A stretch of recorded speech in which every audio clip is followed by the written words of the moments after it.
బహుత్రేతాయాం రఘునందన. ఆయన కృతయుగంలో నరసింహస్వామిగా అవతరించారు. మీరు కొంచెం జాగ్రత్తగా పరిశీలించండి, నరసింహస్వామిగా ఆయన ఎప్పుడు అవతరించాడు? హిరణ్యకశిపుడు తపస్సు చేసినప్పుడు ఆయన అవతరించలేదు.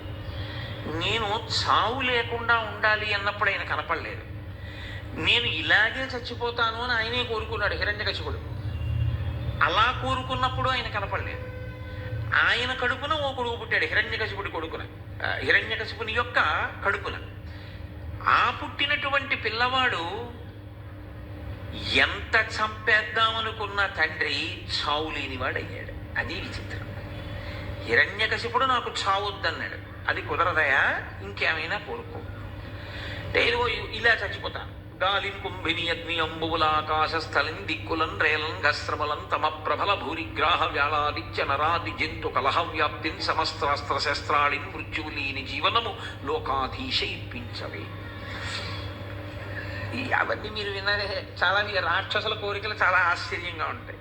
ఇంట్లో చచ్చిపోకూడదు, బయట చచ్చిపోకూడదు, పైన చచ్చిపోకూడదు, కింద చచ్చిపోకూడదు, రాత్రి చచ్చిపోకూడదు, పగల చచ్చిపోకూడదు, ప్రాణం ఉన్న దాంతో చచ్చిపోకూడదు, ప్రాణం లేని దాంతో చచ్చిపోకూడదు, ఇంట్లో చచ్చిపోకూడదు, బయట చచ్చిపోకూడదు, మనిషి చేతిలో చచ్చిపోకూడదు, మృగం చేతిలో చచ్చిపోకూడదు. ఆయన అన్నాడు బ్రహ్మగారు తథాస్తు. అంటే ఇప్పుడు ఈయన అనుకున్నాడు ఈయనను చంపేవాడు ఎవరనుకున్నాడు. నీకే ఇన్ని ఆలోచనలుంటే నిన్ను పుట్టించిన వాడికి ఎన్ని ఆలోచనలుంటాయి. ఆయన రాలేడిలా. కానీ మీరు ఒకటి గమనించండి, హిరణ్యకశిపుడు ఇలా వరం కోరుకోగానే అలా నరసింహస్వామిగా వచ్చి ఆయన చంపేయగలడు కదండి. చంపేయాలి అనుకుంటే నరసింహావతారం ఎప్పుడో రావక్కర్లేదు, వెంటనే వచ్చి ఈ కోరిక కోరుకుని స్వస్తి అని బ్రహ్మగారు అక్షతలేయగానే అట్నుంచి నరసింహావతారం వచ్చి వీడిని చంపేయచ్చు. కానీ వచ్చాడా? అలా రాలేదు. హిరణ్యకశిపుడు ఎంత పాప జీవనం చెయ్యాలో అంత పాప జీవనము చేశాడు, ఊరుకున్నాడు. పరమభక్తుడైనటువంటి తన కడుపున పుట్టినటువంటి కొడుకు మీద పగ పెంచుకున్నాడు. పగ పెంచుకుని ఆ పిల్లవాడిని చంపేస్తానన్నాడు. ఒక్కటే కారణం, శ్రీమన్నారాయణుడికి నమస్కరిస్తున్నాడు, చంపేస్తాను.